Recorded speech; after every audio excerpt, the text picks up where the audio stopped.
नमस्कार, मैं हुसैन रिजवी। चुनाव मंच के एक और सेशन में आपका बहुत बहुत स्वागत है।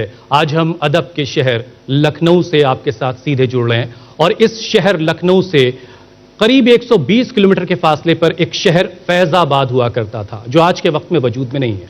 उसी शहर के एक शायर की 4 लाइनों के साथ मैं अपने कार्यक्रम की शुरुआत करने जा रहा हूं। एक टूटी हुई जंजीर की फरियाद हैं हम, और दुनिया ये समझती है कि आजाद हैं हम। क्यों हमें लोग समझते हैं यहां परदेसी, एक मुद्दत से इसी शहर में आबाद हैं हम। एक बहुत ही खास मेहमान हमारे साथ मौलाना महमूद मदनी साहब हैं, जमीयत उलमाए हिंद के प्रेसिडेंट हैं। जमीयत पूरे हिंदुस्तान में करीब 1700 इनके दफ्तर हैं जो मुसलमानों के बीच काम करते हैं, और सिर्फ उत्तर प्रदेश की अगर हम बात करें तो करीब 300 ब्रांचेज उत्तर प्रदेश में मौलाना महमूद मदनी की जमीयत उलमाए हिंद की काम कर रही है, जो मुसलमानों के अलग अलग मसाइल को देखती है, बच्चों की पढ़ाई से लेकर के उनकी कानूनी मदद तक।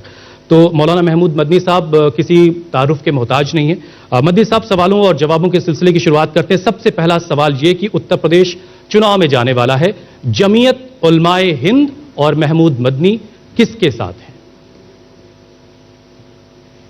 अपने वो चुनाव मंच है तो ऑफ कोर्स आप शुरुआत इसी से करेंगे, लेकिन जमीयत उलमाए हिंद पॉलिटिकल ऑर्गेनाइजेशन नहीं है। बिल्कुल बिल्कुल, लेकिन सियासत से आपका रिश्ता रहा है। मेरा रहा है जी, लेकिन वो साबिक हो चुका है, पुराना हो चुका है।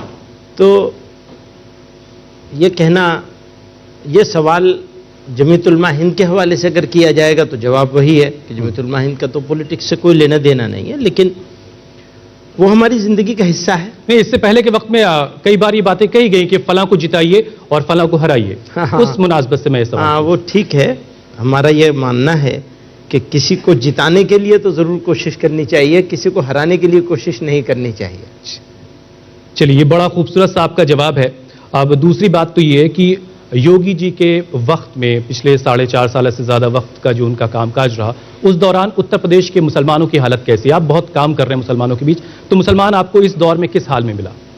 कि मैं बार बार कहता हूं, सिर्फ उत्तर प्रदेश में नहीं बल्कि मुल्क का मुसलमान लोगों के लबो लहजे की वजह से, लोगों के एटीट्यूड की वजह से और रोज़ाना होने वाले इंसिडेंट्स की वजह से, 3 रीजंस हैं, इनकी वजह से सप्रेस्ड फील कर रहा है, अपने आप को आइसोलेटेड फील कर रहा है, पेन में है, एक तरह की शिकायत में है, एक तरह के दुख में है, एक तरह की तकलीफ में है। फिजिकल असॉल्ट भी हो रहे हैं, इमोशनल भी हो रहे हैं, और बेइज्जती का एहसास भी है। उसके डिफरेंट रीजन से हैं। जरूरी नहीं है कि सरकार ही उसके लिए जिम्मेदार हो, लेकिन डिफरेंट रीजंस हैं जो मुसलमान इस सिचुएशन से गुजर रहा है जी, तो उसकी सबसे बड़ी जिम्मेदारी तो सरकार ही की होती है जी।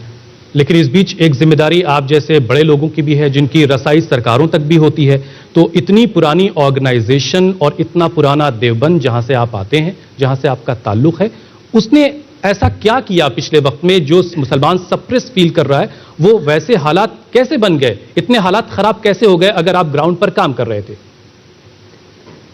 अच्छा सवाल है ये। मुश्किल ये है कि 2 पार्ट होते हैं, एक कम्युनिटी से को इंगेज करना और एक है सरकारों को इंगेज करना।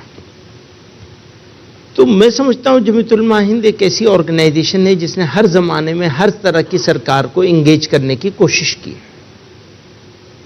बदकिस्मती से इस वक्त मौजूदा जो पॉलिटिकल एस्टेब्लिशमेंट है हमारा, चाहे सेंटर का हो चाहे यहां का हो, वो मेन मुद्दों से लोगों की तवज्जो को हटाने के लिए बात को मुसलमान के ऊपर लेके आ जाते हैं, तो आसान हो जाता है, तो वो उसके पीछे पड़े हुए, घूम फिर करके बात वहीं पे आती है जो कम्युनल एंगल किसी तरह किसी बात का निकला है। तो मैं समझता हूं ये मुल्क के लिए अच्छी बात नहीं, बुरा हो रहा है।